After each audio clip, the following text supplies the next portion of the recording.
네, 국회에서는 여당이 민주당이 제안한 35조 원 규모 추경안을 두고 막 나가는 흥정이라며 이 추경은 민생과 국가재정 부담을 동시에 고려해야 한다고 지적했습니다. 민주당은 지금이 정치적 유불리를 따질 때냐고 추경 협조를 거듭 요구하는 동시에 여당을 이 대통령 옹호하는 범죄 정당으로 규정하면서 탄핵 공세를 이어갔습니다. 국회 취재기자 연결합니다. 김다은 기자. 네, 국회입니다. 네, 추경과 관련해서 양측의 입장 먼저 정리해 주시죠.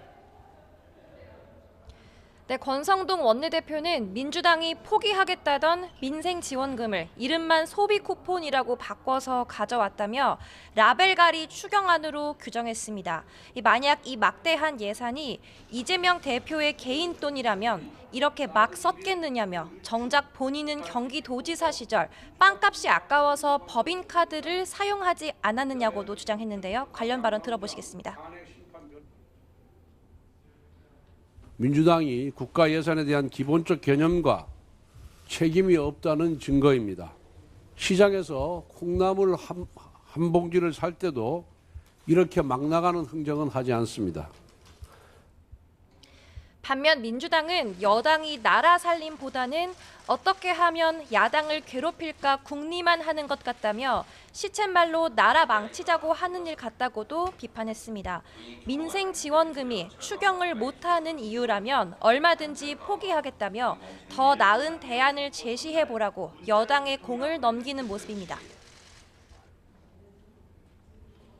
국민이 겪는 어려움 앞에서 정치적 유불리나 이런저런 조건 따질 때가 아니라는 점 명심하길 바랍니다. 네, 그리고 윤 대통령의 탄핵 심판을 두고도 공방이 이어지고 있죠. 네, 여당은 우선 충분한 변론 기회를 요구하고 있습니다. 다른 사건들에 비해 대통령 탄핵 심판은 유독 결론을 정해두고 성급하게 진행되는 느낌이 든다는 건데요. 헌재가 변론 기일을 추가로 지정하기로 한 데 대해서는 충실한 심리를 하겠다는 건 긍정적으로 보지만 17차례 변론이 진행된 박근혜 전 대통령 때와 비교하면 기일이 적다는 점을 강조했습니다. 또 혼란한 전국 속 대통령 탄핵 심판보다 더 중요한 건 한덕수 국무총리의 탄핵안 가결이 정당했는지에 대한 판단이고 또 3시간 만에 변론이 끝난 감사원장 탄핵 심판건은 그 자체로 졸속임이 드러났기 때문에 기각돼야 한다는 비판도 나왔습니다. 이렇게 한 번의 변론으로 종결될 사안이었으면서 구태여 2개월을 넘게 끌어온 것은 민주당의 무분별한 탄핵이 부른 직무정지라는 의도를 방조한 것입니다.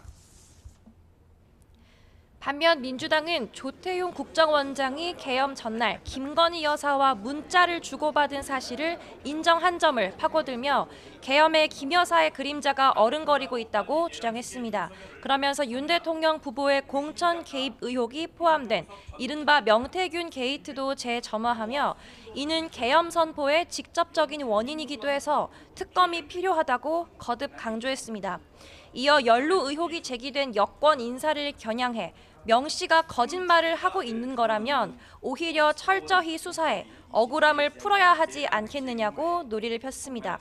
또 여당이 대통령 제명 안건을 종결 처리하려는 걸 두고 범죄자를 끌어안고 가는 정당이라고도 말했는데 관련 발언 들어보시겠습니다.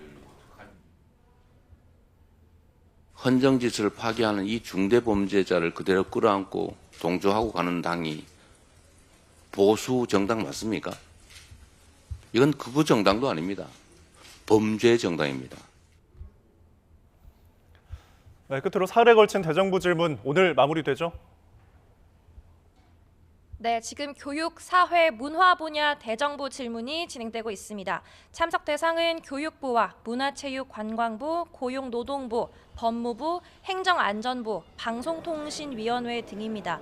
MBC 기상캐스터 사망 사건을 계기로 점화된 직장 내 괴롭힘 문제도 언급됐는데 김문수 장관은 노동약자법이 통과되면 프리랜서의 권익도 보호될 수 있을 거로 기대한다고 답했습니다.